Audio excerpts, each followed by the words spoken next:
Salve pessoal, sejam todos muito bem-vindos a mais um vídeo aqui no Reservatório de Dopamina. Hoje eu vou utilizar essa aula aqui para fechar a explicação sobre as lentes que a gente vem tendo aí nas últimas duas aulas. Então esse vai ser um vídeo de fechamento, um vídeo um pouco mais rápido. Se bem que eu falei isso nos outros e foi uma aula longa, mas esse aqui é a ideia, que seja um vídeo mais rápido. Eu tenho até um roteirinho aqui, só para fechar esse assunto, tá? Esse assunto aí no mês de agosto foi bacana, que a gente conseguiu falar bastante sobre crenças, tá? Vocês viram nas últimas aulas que a gente usou uma metáfora da lente, tá? É uma metáfora que tem em vários livros de psicologia, na realidade é uma metáfora muito boa, tá? Mas eu queria tomar a liberdade aqui e pedir aos autores de psicologia, eu ainda não vi a extensão dessa metáfora para a ideia que eu vou trazer nesse vídeo. Mas nos livros de psicologia e nas aulas, né, que a gente teve ali nas últimas duas aulas, na última aula eu falei mais da minha experiência pessoal e expliquei como que o conhecimento me ajudou a limpar as minhas lentes. E na aula, sem ser na última, na penúltima aula, eu expliquei por que muitas vezes nossas lentes estão sujas. Na ideia, fazendo aí uma alusão à ideia de que a forma com que a gente interpreta o mundo muitas vezes está distorcida pelas ideias que a gente criou devido às experiências passadas que a gente viveu. Então, muitas vezes você está vendo uma situação de um jeito, mas na realidade a real situação é de outra forma. Você está vendo ela distorcida porque as lentes do seu óculos, as lentes geradas pelos circuitos do seu cérebro que armazenaram informações durante a sua vida, estão gerando uma percepção distorcida. Quando eu digo estão sujas, elas podem também, na realidade, estarem sabe quando você pega um fundo de uma garrafa assim, ou um vidro e coloca, ou você se olha no espelhamento de um carro, sabe? Você fica menor e mais largo e tal. Muitas vezes é isso que acontece em situações da sua vida. Você está vendo a situação do jeito que ela não é, tá? Talvez um dos exemplos mais extremos, mas isso é um espectro, mas um dos exemplos mais extremos são pessoas com transtorno alimentar ou transtorno de imagem, que a pessoa é extremamente magra, mas se acha gorda. Perceba como a pessoa está vendo tudo aquilo de forma distorcida ao extremo mesmo. Eu peguei aqui, ó, o meu óculos, tá? Meu óculos para usar ele como um auxílio pedagógico, né, que eu não usei nas outras aulas, mas nessa aqui eu vou precisar desse auxílio pedagógico. Por quê? Porque a ideia que a gente construiu, e aí eu insisto, você precisa assistir as outras aulas, pelo menos as outras duas últimas aulas. A ideia que a gente construiu é de que as lentes dos nossos óculos muitas vezes estão sujas, o que faz com que a gente enxergue o mundo de uma outra forma. Então imagina que você está enxergando, eu não vou conseguir fazer isso aqui, mas imagina que você está enxergando o mundo por uma ótica diferente. E aí ele fica meio confuso, você não enxerga direito e tal, e a situação é de um jeito e você vê de outro, quando na realidade isso está acontecendo porque a percepção que você tem de realidade é distorcida. Falei nas outras aulas, um exemplo comum, paciente com depressão que tem uma crença muito forte de insucesso ou incapacidade. Então o paciente enxerga o mundo como se o mundo fosse mal, ou se as pessoas achassem que ele é incapaz, ou ele se vê como impotente, ou se vê como um estorvo para a vida das pessoas, etc. Pessoas com ansiedade, por exemplo, muitas vezes acabam percebendo as situações como muito mais nocivas do que realmente são e acabam ficando muito ansiosas frente ao futuro e frente às situações do dia a dia. Pois bem, eu vou tomar liberdade aqui e eu queria extrapolar essa ideia das lentes um pouquinho além da nossa metáfora aqui. Para fechar o raciocínio, né? A gente concluir aqui o nosso raciocínio das lentes, eu queria explicar para vocês que a gente falou que as lentes estão sujas, no entanto, eu gostaria de expandir essa explicação para um outro pedaço dessa metáfora do óculos, que é a estrutura do óculos. A estrutura que sustenta a existência das lentes.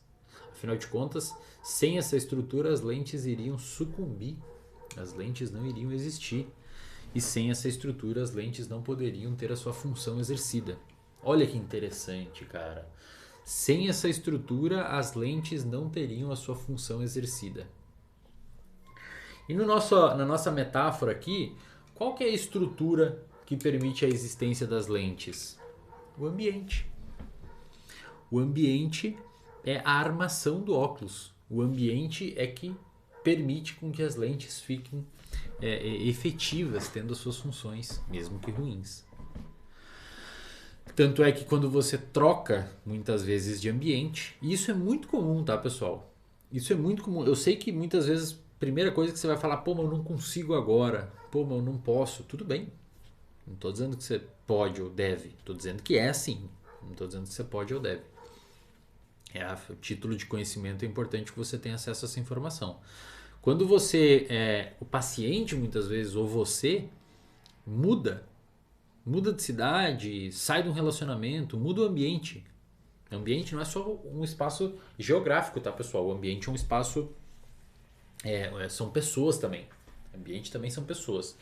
Então, o que acontece muitas vezes? O paciente muda de cidade, o paciente muda o vínculo dele com determinados agentes dentro da família. O paciente muitas vezes muda a roda de amigos. O paciente muitas vezes muda de apartamento.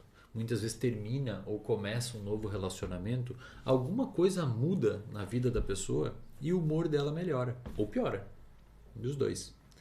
Tanto melhor quanto para pior, nos diz que mudança de contexto e mudança de ambiente resulta numa mudança de comportamento e numa mudança de emocionalidade. Seja pela exclusão, subtração de determinados estímulos, seja pelo adicionamento, pela adição de novos estímulos.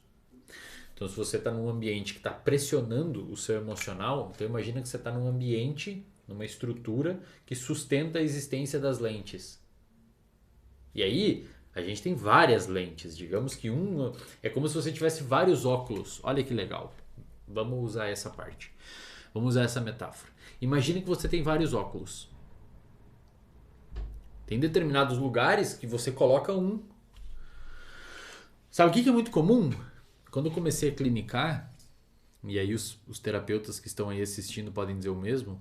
Primeira vez que eu comecei a clinicar, eu tinha poucos pacientes, uns 5, 6 pacientes. Eu falei, caramba, velho, vai chegar dezembro, janeiro, fevereiro, vai sumir todo mundo. Férias, todo mundo vai ficar de boa. Cara, é o oposto. Piora. Quer ver uma clínica de psicologia feliz em época de Natal e Ano Novo, bicho? Mas o pessoal fica mal pra caramba. Mas é impressionante, cara. Por quê? Porque, sei lá, vai ver família e ativa uma série de gatilhos. Tem que lidar com aquele primo que fez medicina e se acha. Tem que lidar com aquele tio que é homofóbico. Tem que lidar com sei lá quem que é chato pra caramba e tem um monte de gatilho envolvido. Então o paciente muda de ambiente e muda a emoção. O oposto também acontece. Muitas vezes você está com o paciente o ano todo mal, ele sai de férias, ou seja, sai do contexto de trabalho, sai do contexto da escola, sai do contexto da universidade, nas férias ele fica bem. Por quê? Porque o ambiente sustenta a existência das lentes. O que significa isso? Embora você limpe as suas lentes, conforme a gente falou na aula passada, com conhecimento, com novas técnicas e novas intervenções, se existir um ambiente sustentando a existência daquelas lentes, é quase como se fosse um para-brisa de um carro. Você vai precisar ficar limpando direto. Por quê? Porque o ambiente está ali, suportando aquelas crenças, a existência delas. Não significa que as crenças vão sumir, mas se você tiver uma modificação ambiental significativa, muitas vezes elas podem enfraquecer significativamente também. Um exemplo, digamos que você trabalhe num lugar que você tem ou você esteja numa relação, ou você tem um grupo de amigos. Digamos que você tem um grupo de amigos e você quer parar de beber, ou quer diminuir um pouco as festas, ou parar de usar droga, sei lá, alguma coisa assim. Ser mais produtivo na sua vida. Cara, imagina o esforço que vai ser para você diminuir o álcool e relaxar um pouco na bebida e nas festas. Se toda sexta-feira à noite, às 10 da noite, você tem que dar um tchau para eles e ir para casa. É custoso, cara. E não é sua culpa. É custoso. Você tem que ficar limpando a lente ali toda hora, porque é custoso.